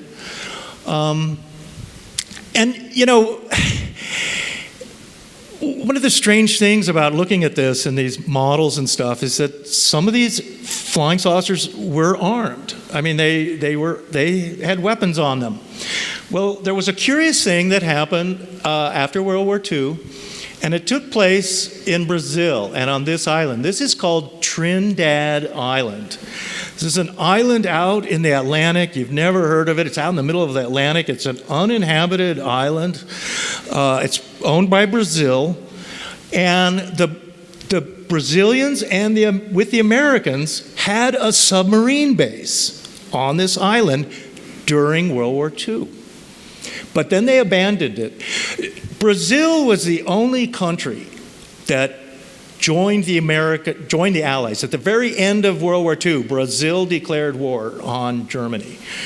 And the United States was constantly pressuring Brazil to join the Allies and to declare war on Germany. No other South American countries would do that. So Brazil was the only country in South America that was kind of antagonistic to the Third Reich and the Nazis. So what happened then was this was like 1960 or so, there was all this UFO activity around this island. And the submarine base had been abandoned there. And then they suddenly sent some ships out, like weather ships, and they were doing weather experiments. But when they got to this island, there was a bunch of ships. There was all this UFO activity flying around, and people were taking photos. It got in the news. It was really very active. And so this is where, Trinidad Island is way out in the Atlantic and out here. And so, it's 1,200 kilometers. And right up in this area here, there was a military base. So right around the same time of all this UFO activity around this island that had an abandoned submarine base. But apparently the Germans started using this base. It was abandoned. They used it themselves. But then the Brazilians started sending ships back out here. Well, it was in November 4th, 1957, at this Itupu fort. Suddenly this fort was right up here. It was attacked by a flying saucer. And there's no photos of it. It was at night. It's a very famous story in Brazil. I have it all in the book. There's no photos of it or anything. But this flying saucer attacked this military base. And one of the guys on the military base was badly burned. It's like this beam weapon that's part of the Haunebu, burned this soldier. I don't think it killed him. But it's one of the few incidents. There was also, during the Korean War, there was also an incident where flying saucers were around. I talk about it in the book. And a soldier was also burned by this flying saucer. So these are really the only two incidents that we really have of flying saucers, attacking people and stuff like that. And the one in Brazil is particularly famous. All right, this is a 1952 CIA memo, which is kind of important because in it, he says right here, the connection between unidentified flying objects appear to have implications for psychological warfare as well as for intelligence and operations. So, what they're saying is here that, we're kind of thinking that all this flying saucer activity is psychological warfare, but it's also intelligence, it's operations and things like that. And actually, there's a lot of FBI and CIA and other memos that have to do with this. All right, ended up talking at this Cerro Uritorco place where they have tourism for flying saucers. I mean, this town advertises itself. Come here and watch flying saucers. It's up in northern Argentina. So that was the thing. This whole area in the south, the Patagonia, this is very much farmland and stuff like that, but very unpopulated. Here's Ushuaia down here. This is the southernmost city in the world. There's reports, too, I've had of people, in the chat rooms and stuff, where they talk about, oh, I grew up in Ushuaia in the 50s and 60s, and all these blonde Germans used to come and shop and stuff in the stores. We didn't know who they were. All these things. Up here, that town that I was talking about, here's Cordoba. It's actually up in northern Argentina. Cordoba is the Detroit of Argentina. Well, that town with the flying saucers is up around here. So here we are, Juan Perón again. And here, this is 1965, over Buenos Aires. 2 cylindrical craft photoed over Buenos Aires at the time. And this is an interesting one, too. This was around 1965, around the same time. This was in Australia, in Melbourne, Australia. And what happened here, this is a famous case in Australia where a large flying saucer, apparently a Haunebu, just landed in this schoolyard during the day. And the whole school went out to watch it and everything. And here's a photo of it. So, yeah, I mean, again, this might be extraterrestrials. We don't know. No one really came out of the craft, I think, but it landed in this field. And an entire school, including the teachers and the kids, all went out to watch this. And so it's a very famous incident. Then in 1951, a curious thing happened in Antarctica where a UFO smashes through the polar ice.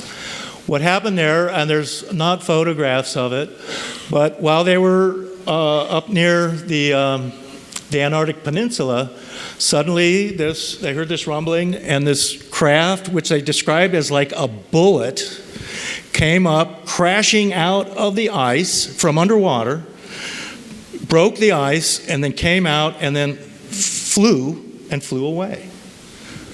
So, I mean, you know, these craft, that's part of the thing. These craft are, and whether they're German craft or extraterrestrial craft or even American craft, they're submarines and they're airships. I mean, they're submarines that can fly. That's what these things can do. So this is a famous incident. This is in Ivan T. Sanderson's Invisible Residence book, if you also just spot that. This happened during Operation Deep Freeze. So Deep Freeze were these Antarctic expeditions that were going down to Antarctica all during the 50s and the 60s. America was part of it. Oftentimes Brazil or Argentina and Chile were all part of this. Now, this guy was Carl Robert Disch. In 1966, he was working in Antarctica in a base. He was an American. He was from Wisconsin, I believe. And he spoke German. He was a German American, and he spoke German. One day, he just walked out of his base in Antarctica, and this is like some frozen ice wasteland. And he vanished. And he's a guy who just disappeared. And they have no explanation about him. He's one of Antarctica's weird mysteries. And they searched for him. They couldn't find him. They didn't know what happened to him. Bizarrely, years after his death, there was like radio transmissions that claimed to be from him and stuff like that. Very strange story. We don't know what happened to this guy. So what was going on here now the Germans were occupying this area, and for all we know, they may still be here today, although it would seem that at some point apparently during the 80s, and it had to do with Ronald Reagan and stuff even, that the SS did join in with the Americans. But what they did was, now, what apparently, this area, they became overrun or something, even though they repelled Bird's operation and all that. But they moved over here into this area. And this is largely ice-free. Here we go. So this is the, what they call the peninsula. It's got a bunch of islands on it too. Argentina gets up here. I mean, no one's living here, really. But this island here, King George Island, this became apparently a big SS submarine and UFO base. And what was going on there too was these islands up here, George Island, yeah, somewhere here they had a base. And down at this island here, there was a volcano going off at one point. And on this island. So this island too has a port and everything. This was where the British had their secret base, which isn't a secret anymore. And this is what it looks like around there. So you see these huge granite cliffs and walls and things, you know, and there's ice and glaciers. But this is a pretty good place to put a submarine base and a UFO base, and particularly these craft can go underwater. So in 1967, on December 4th, all of these international people were down there at that area watching this volcano go off, and a flying saucer showed up. And this is probably the only photo of a UFO in Antarctica.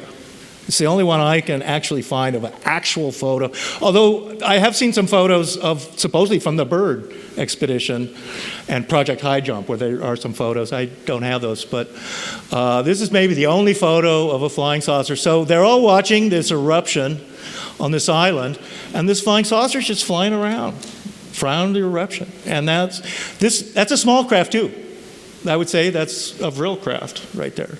And it's coming from probably the secret base that's there.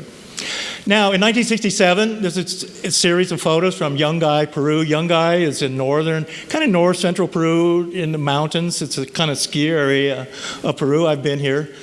And what happened, this guy was out hiking, and he suddenly saw these two flying saucers, came out, and they just started flying around the mountain and flying for him. And he had a camera. He started taking photos. He's color. This one came out and it swooped down. Then another flying saucer came by. These are small craft too. And then in the last photo were the two of them together. These are like drill craft too, I would say, or hey, maybe it's extraterrestrials. I don't know, but they're there. And in a lot of these cases, they're wanting to be photographed. They're not trying to hide or anything. Now, this is an astonishing series of photos, the USS Trepang in March 1971. This is up in the North Atlantic. These photos were released only 10 years ago, and they were published in a French magazine. So, and these were taken by a USS submarine. An American submarine is taking these photos. So what first happens is this craft, like the bullet craft that they described as a bullet coming up from the ice, this craft is coming up from the water. So this is up in the North Atlantic near Iceland or something. And it's coming up, it comes out of the water, it's got the cloud around it. It probably has an electromagnetic field. It's heating the water. It's turning to steam. It's leveling off here.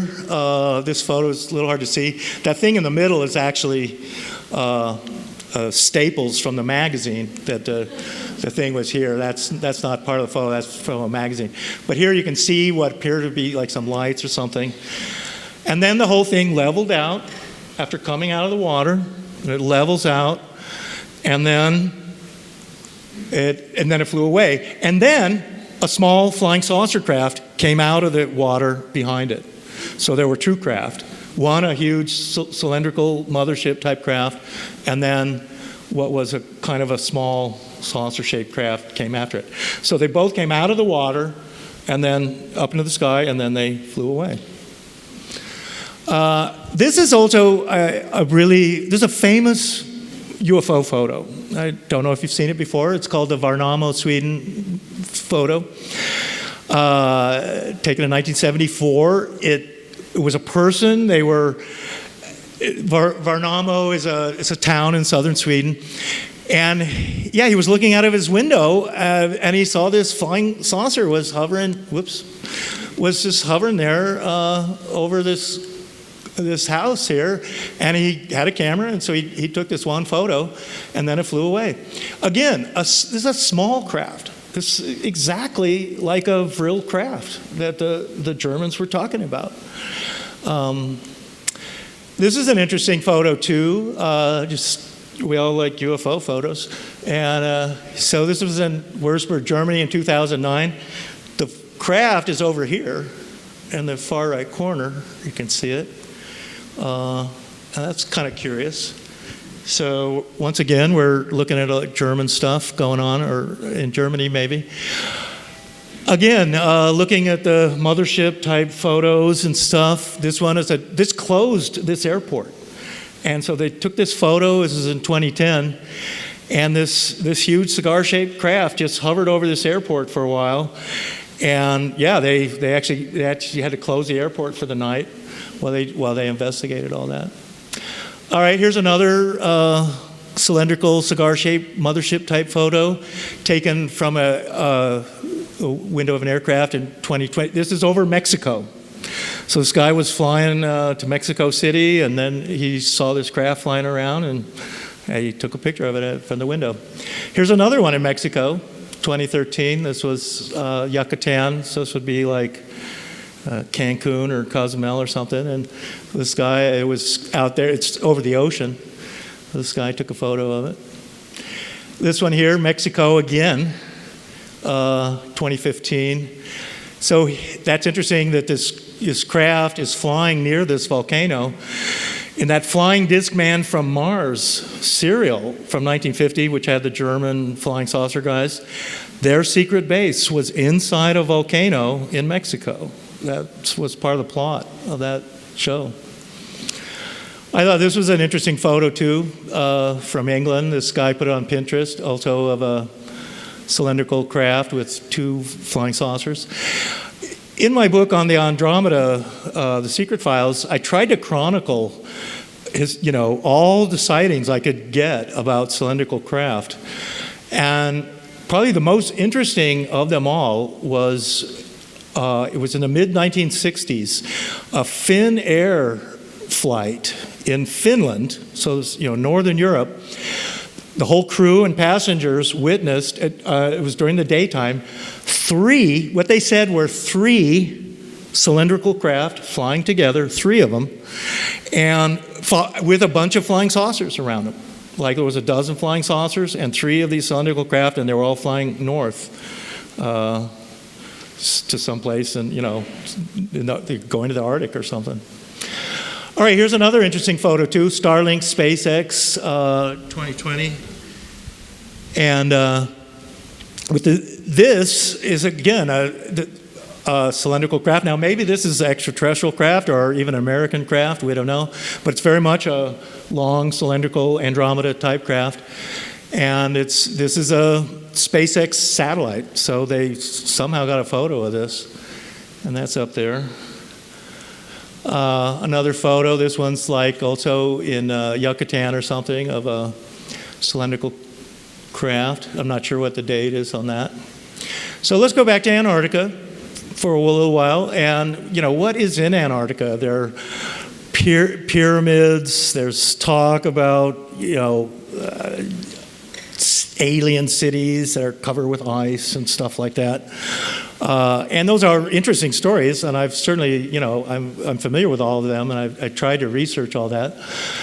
Trying to figure out what's going on at the South Pole itself. This is a photo from 1983 of the South Pole. This is the South Pole. What is at the South Pole is a geodesic dome over here. And other structures than that. There's an airfield, they can land, other different structures. There's kind of a mini city here. There's not a hole at the pole, like, if they're hollow earth or something. Here's some of what it looks like. It's the ice there. There's an interesting story, too, where one of the early people to go to this base was Michael Pollan of the Monty Python's Flying Circus, all that. Michael Palin was one of these British comedians, and he did a show in the 80s called Pole to Pole. And in one of the last episodes of that show, he flies to the South Pole. And they tell him not to come. He's on a private plane and all that, and they say, don't come to South Pole, no, just turn back. And he's like, no, I've got a TV show to make, I'm coming. He lands there, and they take him into, it's part of an underground base there, and there's basically Russian and American soldiers there together. And that was what's there. So these are all part of what's at the South Pole itself. Now there is basically a city in Antarctica. It's called McMurdo Sound, and it's on the edge of the Weddell Sea. It's actually got roads and cars and trucks, depots. It's got stores. There's even traffic jams and stuff there, So that, and here's an aerial photo of it. So yeah, there's like a town in Antarctica, and people go there and they work and stuff. So it's not that hard for them to go and travel to certain areas of Antarctica, really. And now, as far as the secret space program goes, one of the strange things that's happening here was that, in May 1961, the Lunex expedition plan. So what was going on there? And around 1960, both the Air Force and the Navy and the Army all came up with proposals for moon bases. And this was one of them, the Lunex expedition. This was to be a base on the moon. For the base, they were going to build, this is not on the moon, we don't know where this was. They were going to build this launch complex called the Lunex Launch Complex, and with locks, it has these things. There's, here we go, 2 launch pads, all this stuff, and it's built on the edge of cliffs, propellant storage. They had all these things, and these launch pads and things. We don't know where they were going to build this thing. But apparently, they had it all planned out. And it may well be in Antarctica that they built this thing. The whole thing is pretty amazing. They had all these vehicles that they had planned. This was in 1961 and 1960. And they had plans for all this. They had it budgeted out. They had these lunar craft that were going to be shuttling back and forth to the moon. All this stuff here. Boeing itself was planning what was going to be on the moon, these bases and stuff. This is all early 60s type of thing. They were going to have these moon rovers were going to be running around. This was the Army's project. It was Project Horizon. It was also a moon base. They were going to, one of the ideas was that they were going to go to the moon in rockets, they were saying. And then these spent rocket stages, they would use them for the buildings and stuff. So then here, they're taking these spent rocket spaces and they're making these tubular buildings. And they would make them also at right angles so that, they were basically underground. They would have long, big tubular corridors these sections that they would put together. But to keep it all from running in some giant straight line, what they did was they would make a turn, they'd make an elbow, and then it would turn, it'd have a right angle turn. So then, this part of the Lunex thing, they had, okay, well, here's our base. Now, this was what was kind of weird was, all right, you have the base. These things are above ground. Some of it are below ground. This is on the moon. And get this, they're camouflaging this. So there's camouflage. You see like a antenna and stuff like that. Well, why are they camouflaging, buildings on the moon? Why would they even be doing that? And what's strange, what people noticed was that as they would do the modular part of the moon, it went out like a swastika. And that's part of this Finnish Australian movie called Iron Sky. I don't know if you've ever seen this movie. There's two of them. There's one called Iron Sky, and then there's an Iron Sky 2 movie. And this is a scene from it. They're science fiction comedies, really, but they're all about, it's all that we're talking about here. German flying saucers, Germans going to the moon, Germans building this swastika base on the moon. And that's what, some people have said, that, yeah, this base with the Lunex, it's doing that. It's kind of going out as like a swastika thing, and then even they're camouflaging it. So, yeah, in the Iron Sky movie, the Germans are on the moon, they have this base, they've got the Haunebus, and it's really just, in many ways, the mythos that's grown up around this.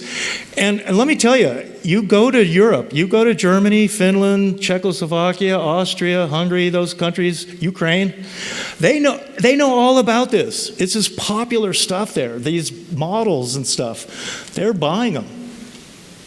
All right, now when it comes to the secret space program, we've got to acknowledge this guy, and his name is Gary McKinnon. Gary McKinnon is a computer hacker in Britain. He has Asperger's syndrome. He's a computer hack genius.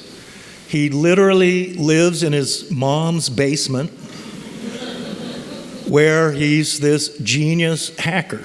I mean, the guy he's a genius. I had a guy who worked for me who had Asperger's, and so when you have Asperger's, there's a certain amount of your brain power becomes a genius, and you can become a card counter. You know certain mathematical things that other people don't know. There's some in your brain. What Gary McKinnon did was very unusual. He got into UFOs, was very interested in UFOs and anti-gravity and conspiracies and cover-ups and all that. And he happened to see one of those programs about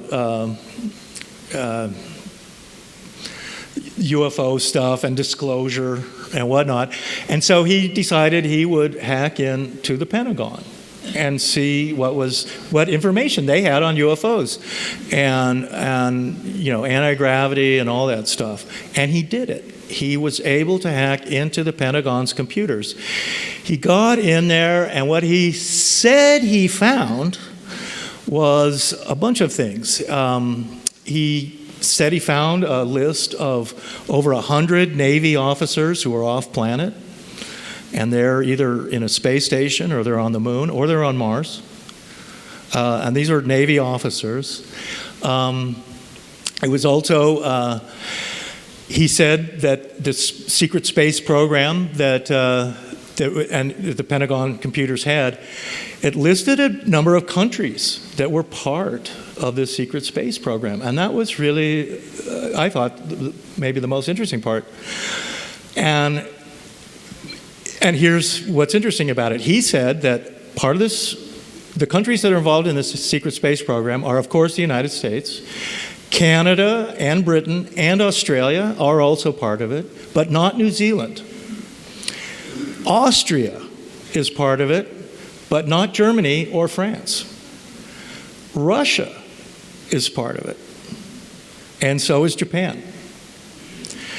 So, I mean, that was kind of interesting that certain countries are sort of excluded, but other countries, are part of it. Even countries like Russia. Russia is part of it. What happened to him in the end was, this is a guy who lives in his mom's basement. And the U.S. government, they quickly figured out who had hacked into the Pentagon's computers, and they were not amused. They didn't like that. And they went to the British government, and yeah, they had him arrested. And for years, this went on for years, that the U.S. government pressed the British government to extradite him to the United States so he could stand a military trial in the United States. The government, the British government, wouldn't allow it. And there was huge campaigns in Britain to keep him from being extradited. And in fact, they had even whole concerts in Britain with the Pretenders and the Trogs, and famous bands there were playing in benefit for him, to keep him from being extradited. So he's well known in Britain. I mean, almost everyone in England knows who he is and what he's been doing. So the thing that he said was called the secret space program was a program called Solar Warden. And Solar Warden was the program that all these countries were also part of. And that would mean that there's, Russian officers in space, Austrian officers in space, Japanese officers in space, Australians and Canadians and stuff too, British. This was a photo that he apparently downloaded this photo, and it's been on the internet. And this is a photo that he allegedly took from the Pentagon's computers. And what it's showing are these cylindrical craft in orbit in space. Well, they're what's called manned orbiting laboratories, or moles. And there's a model for those too, just like the Haunebu. And here it is. Now, here's the thing. This kind of exists, but it doesn't. So, the Army and the military, they're saying, yeah, we've got this thing in the works, and here it is, the mole man mode, oh yeah, we've got designs for these things, but, we haven't put them in orbit yet. We don't have guys up there now in these things, no, but apparently they do. And there's a lot of these up there. And what's more, you got to wonder if they're, isn't this on the way to the moon too? So here's what these things, and they're modular, they can be extended, they can add pieces to it. It's, it's a space station, it's a spacecraft. You would think they could even take these things to the moon, or perhaps they would use the shuttlecraft to go to these things. So here we go. And again, what's odd about all this is it's going back to before the Apollo missions. So it would appear, the U.S. Army said they were going to have a base on the moon by 1966, 3 years before Neil Armstrong and Buzz Aldrin landed on the moon. So, according to all that, if we look at even the documentation we're getting that's been declassified, it would seem that the Army and the Navy or something, that they had bases on the moon by the mid-1960s, by 1965 or 66. They had astronauts on the moon. And that's what's important here too, is that what a lot of people don't understand, and particularly foreigners don't understand, I've found, is that NASA is not the only, space agency in the United States. It's not. NASA is it's the civilian space program. It's the one that's not supposed to be secret. But the Army had its own space program, and they have their own rockets, and they do their own thing. They have their own astronauts. And the Navy had their own space program, and their own vehicles, and their own astronauts too. But they're all secret. So they're launching rockets too. But, but everything they do is top secret. It's not public knowledge. Everything that NASA does, every photo taken by NASA is supposed to be public domain. It's owned by everybody in this room and every citizen of the United States, we own NASA, kind of like we own the post office, postal service. But when it comes to the military space programs, they're top secret. So what they're doing and all their plans it's totally different than NASA, and it's a parallel space program that uses other craft, other devices, other astronauts too. And they had all of these plans up there, including moon rovers. I mean, it's all going back to the 60s. So it seems that when Neil Armstrong and Buzz Aldrin were walking around the moon, there were already Army officers and Navy officers probably on the moon already. And Neil Armstrong wasn't the first man on the moon, apparently. So we don't, it's just so difficult to know what was going on there. This is the Zond 3 probe from 1965. So the Russians were sending probes to the moon too, like we were. And the Zond probe actually was a flyby of the moon, and then it was going out into deep space and stuff. What the Zond probe took a photo of was this giant tower on the moon, right over here. And this tower is like miles high. So here's a photograph of it. I mean, this is something that shouldn't really be on the moon. We don't have a really good explanation for it. Here's another tower on the moon. This is different. This is supposedly a NASA photo of this weird tower. And what these towers are doing on the moon, who's building them? Have they been there a long time? You would think that maybe they have been. I mean, maybe thousands of years, we don't know. The moon itself is so strange. There's some people think that the moon is hollow and it rings like a bell. And there's craters on the moon that are bottomless craters that would, to go in there. So here we go. One of the things that was going on that needs to be explained a little bit. America is kind of unique country in the world in that most countries, the military and intelligence is all integrated into one thing. Military intelligence and army intelligence, it's all the same. But not in the United States. Army had their own thing. And the Navy had their own thing. The Air Force didn't even exist until after World War II. The Air Force was part of the Army until then. So the Air Force was split off. But yeah, each one is doing their own thing. And then you have the FBI, and they're separate. And then you have the CIA, they're separate. And you have naval intelligence and Air Force intelligence, and they're all separate. And sometimes they're doing things against each other. And the FBI didn't trust the CIA, and the CIA didn't trust the FBI. And they were constantly thinking one was doing this, and even the Army and the Navy didn't really trust each other. I mean, there was all kinds of stuff going on there like that. But what's happened now is that these space programs, whatever they were, and whatever they were doing, they've integrated them now into the Space Force.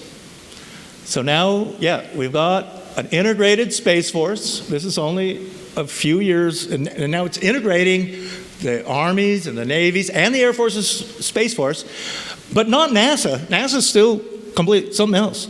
This is a military thing. So here we have, the United Federation, and this is Starfleet. So this is Star Trek right here. So here we can kind of see how the Space Force logo and Star Trek they're almost like the same. How about that? Guardians of and here we go. And the Space Force is, maybe you'll join the Space Force one day. I mean, I don't know. But that's kind of it. So there is a secret space program, and it could be that they're using Antarctica to launch vehicles into space. Apparently, too, the Germans did integrate in with the Americans at some point. That's what we think. By the way, the head of NASA for years was a Nazi, an ex-Nazi, Wernher von Braun. I mean, he was the head of NASA. And yeah, he had worked, of course, with Hitler and all those guys. Now, Project Paperclip, which was an operation to bring all of these Nazis to the United States, and many of them worked in the space program and for NASA and stuff like that. And that's one of the things, too, with World War II.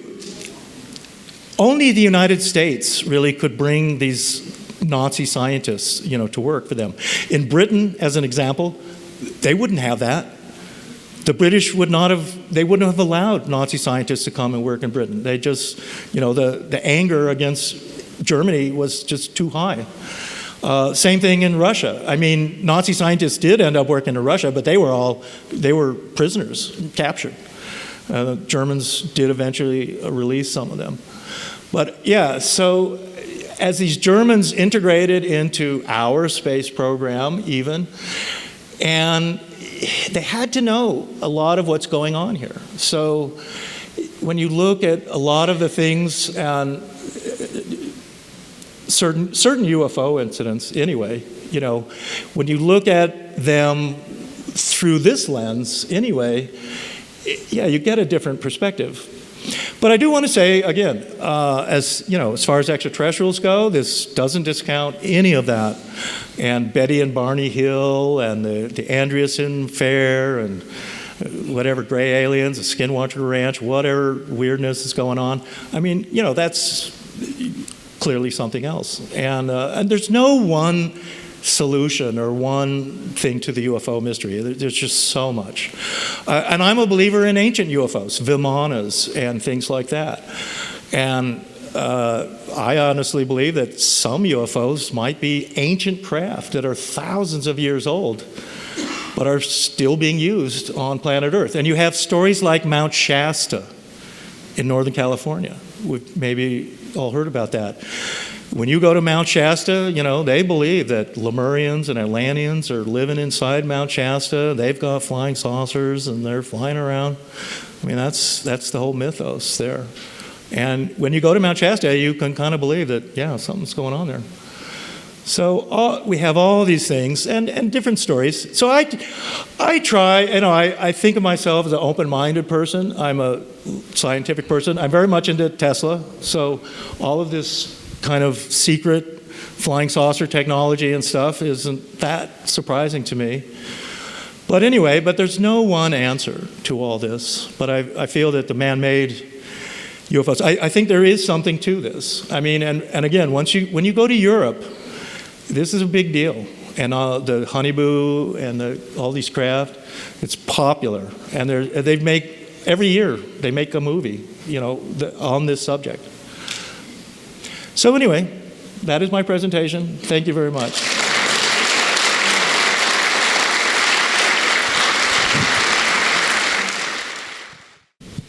Does anybody have any questions? We got a few. Yeah. Hi. We've talked a lot about all the different space saucers. Do we know how they were powered? We haven't heard anything about how they were powered. Powered, right. And that's a good question. I do talk about that a little bit in all the books and on the Andromeda book itself. There was a guy named Chapeller. It comes back to Tesla, and it's what Henry Stevens, who's a California researcher that did some of the early research into this, he calls them Tesla Chapeller balls. And they were these spheres. And these spheres they're like a spinning vortex sphere. It's the best that we can kind of figure out, and we don't really know exactly the technology. But it's an electric technology, it's anti-gravity. The sphere itself, and this goes back to something that I didn't talk about, but it's in my books, which is Foo Fighters. Now, in all the books, I do have a whole bunch of material on Foo Fighters, but I didn't put that in my presentation. At the end of World War II, as the bombers were flying over Germany and bombing Germany, they began to see these relatively small balls of light flying around the bombers. And they were the size of a fairly large sphere, but not the size of a flying saucer. Like 2, 3, or 4 times the size of a basketball or something. And they called them Foo Fighters. The Germans apparently called them Führerballs, fireballs. And these balls they were anti-gravity. They would fly around the bombers and in swarms. And at that time, the American bomber pilots and stuff, there was a very popular comic book at the time, comic strip, called Smokey Stover. Smokey Stover was this goofy American comic book. These guys had fire engines and stuff. And in the Smokey Stover comics, which were popular during World War II, they had an expression they would constantly use in the comic book called, "Where there's foo, there's fire." And foo in French is fire, foo. So as the pilots were flying over Germany and these swarms of these glowing balls were around them, they didn't know what they were or what, there was something, they thought they were some German secret weapon, but they didn't know what they were doing. And they didn't know what to call them, and so they started calling them Foo Fighters, F-O-O, a Foo Fighter. And now we have that famous band, the Foo Fighters, and they're taking their name from that for sure. And in fact, the very first Foo Fighters album has a Tesla-type ray gun on the cover. Since we're talking about the Foo Fighters, the band, that was in the news today, their drummer just died in Colombia yesterday. And the Foo Fighters were to give a concert in Colombia today, I guess, but their drummer just died. Yeah, they had to cancel the concert, so that's Foo Fighters. But anyway, back to the original Foo Fighters. So they're flying, these balls are hovering in the air, and apparently they couldn't really figure out what the Foo Fighters were for, what the purpose of them was. What they've come out with, and this is in Vesco's book, which is also our Man-Made UFOs book there that we published in the 90s, where he calls them the Fireballs too. They were a glass ball that had apparently mercury inside it. Mercury is an element, it's a metal, it's a liquid, it's a conductor. Mercury is very special substance. It's poisonous. Mercury gas, if you inhale it, will kill you. But you can do things with mercury that you can't do with anything else because it's a metal, because it's a liquid, because it's a conductor. So what you can do with a mercury like that, you can make what's called a mercury gyro. And a mercury gyro is has to be a closed system because the mercury gas cannot get out. And the whole thing is spinning in what we would call like a gyroscope. And it's a gyro, but it's made with mercury on the inside. So the mercury is spinning, and it's a gyroscopic thing. Gyros are anti-gravity, by the way. If you hold a gyro in your hand, yeah, that's doing anti-gravity. And a lot of inventors and stuff who are trying to explain anti-gravity and stuff, they often use a gyro to try and explain it. So you have the whole system, and it's moving in a toroid or tornadic fashion, and then it's electrified. So that's key. You have to add electricity to it. That turns the mercury into what's called a plasma, a mercury plasma. A plasma is an electrified gas here, but this electrified gas is swirling as either a tornado or as a toroid. A toroid's a donut thing. That's something else. Blowing a smoke ring. If you see someone blow a smoke ring, And it's a donut that's spinning in on itself and moving. Smoke rings, too, have an anti-gravity effect as well. So when these things are electrified, they become anti-gravity. And that's what the Foo Fighters did, was that the Foo Fighters, apparently, they would swarm up, they would release all of these balls, and they would swarm around the bombers. And the point was, apparently, they were flashing on and on electromagnetic pulse. And that electromagnetic pulse will interfere with the electric systems of a craft, including a bomber. So what was happening when the Foo Fighters were swarming around the bombers, the engines of the bombers started to miss. And they were going out. And the bombers would go like, whoa, we're losing engine number 4 over here, kind of like that. And that's what the Foo Fighters were doing. And this would be analogous to the famous story of the UFO hovering over your car, and your car won't start. Your car's dead. And until that UFO moves away from your car is not going to start. And it's because of it's interfering with the electrical system of your car. If you had a diesel car, you might still run. But yeah, the more electrical stuff that's in it. So that's what the Foo Fighters were doing, apparently, was that. They were making the bombers miss.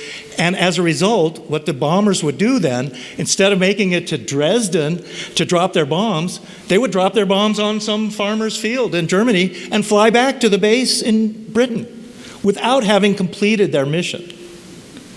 Okay? That's what the Foo Fighters were doing. So now we have these balls, and these balls are anti-gravity. Once you fire them up, you've got an anti-gravity craft, and at that point, your vectors, you can move this way, you can move that way, you can hover right, without going anywhere. I mean, what we see flying saucers and stuff do, and this goes back to Tesla again. Now, one of the things too, when you get to Mercury, there was a lot of Tesla's patents were confiscated or hidden. He kept things secret.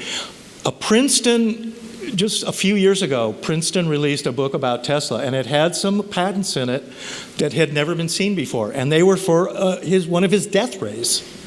And this death ray gun thing was mercury. And what it did was, it was like a ray gun with a nozzle, and the handle of it, was a bunch of mercury. And then when you fired this gun or this ray gun, what it would do was it would load the cartridge with a bit of mercury, super electrify it, and then propel it outward, and it would be this like super duper hot mercury pellet, that's being shot at you, and the thing's, 2,000 degrees Fahrenheit or something, and so yeah, it just going to go right through you and your armor and stuff like that. And this was Tesla's ray gun, and it was made out of mercury.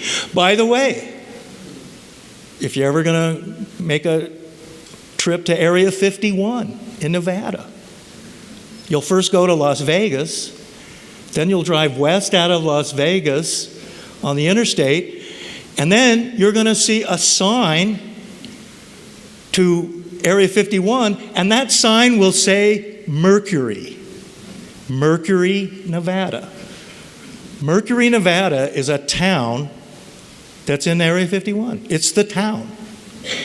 That's where you go. If you work in Area 51 and you're living in Las Vegas, that's what you do. You drive out there and you get off the interstate at Mercury and you drive on to Area 51. Now, I mean, it's a military base, so unless you've got a pass and you're working there, you can't go to Mercury, Nevada, but it's there. It's a town, and it's called Mercury.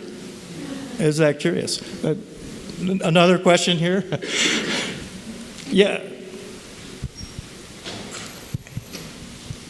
Thank you very much for doing this presentation. I wonder, why hasn't Ancient Aliens especially done like a deeper dive into the Anunnaki connection and the connection with all the symbolism that the Nazis used, going back to the Brahmanas, going back to all the things before that, and the connection, from the modern day of where that kind of all got discovered from. Right. Why haven't you guys done that? Right. And 15 actually, years in like 3 episodes. Come on. Some of that is in this this documentary that about the Haunebu and all that was made by Edel and this Rothberger guy. It's in English too, and it goes into that Sumerian stuff and Anunnaki with Nazi stuff. That would be it. I think that there isn't one episode on Ancient Aliens that's about the Nazi craft and stuff. There's only one, and I'm in that. Giorgio did not want to be in that, and because Giorgio is Swiss, certain people, particularly I think Swiss and Germans, it's a subject that's a difficult one and not one they like to explore much. That's why this is banned in Germany. Okay, you cannot buy it. It was for sale in Germany for a while, but they banned it. And the reason, but it's not banned in any other country. It's not banned in Austria or France or Czechoslovakia or anything like that, but it's only banned in Germany. And that is because Germany has special laws about the Nazi period. And anything that has to do with Nazis and swastikas and Nazi symbols is illegal in Germany. And that's why this is banned. By the way, what's happening in Ukraine with the, just when you talk about symbolism and stuff, there's what they call the Azov Battalion, and it's in that town called Mariupol that's being sieged right now. Putin specifically, in one of his speeches, he specifically named them. They're called the Azov Battalion. And they are a neo-Nazi group. And the symbol of that is the black sun logo. And if you go on Wikipedia and you look up Azov Battalion, and this is Putin himself, he's specifically said he's there to destroy that. And they're in that city, Mariupol. But the symbol of that battalion is the black sun. And that's a neo-Nazi symbol for sure. And that's exactly what Putin's talking about. When he talks about Nazis in Ukraine, that's what he's talking about that. And they're using that black sun logo. So, and apparently some of the craft, after World War II, when the SS retreated to these bases in Greenland and the Canadian Arctic and Spitsbergen apparently, and of course New Schwabenland was the big one, they rebranded all the craft and they took any swastikas off them or the Iron Cross. That would have been normally, you would have had the Iron Cross was the German military, and then you had the Nazi swastika, that was different. And then you had the third symbol, which would have been the SS symbol, which was the black sun. And so allegedly, a bunch of these craft, they didn't have numbers or anything like that on them, and they took all the arms off them too. They just weren't necessary. They didn't, they weren't going to go somewhere with their cannons and attack somebody. They removed them. They removed the guns off the submarines too, because most of the submarines they had deck guns and stuff like that. They removed all those. And that's the Black Fleet with its 100 submarines. We're still running around about 20 years after the war.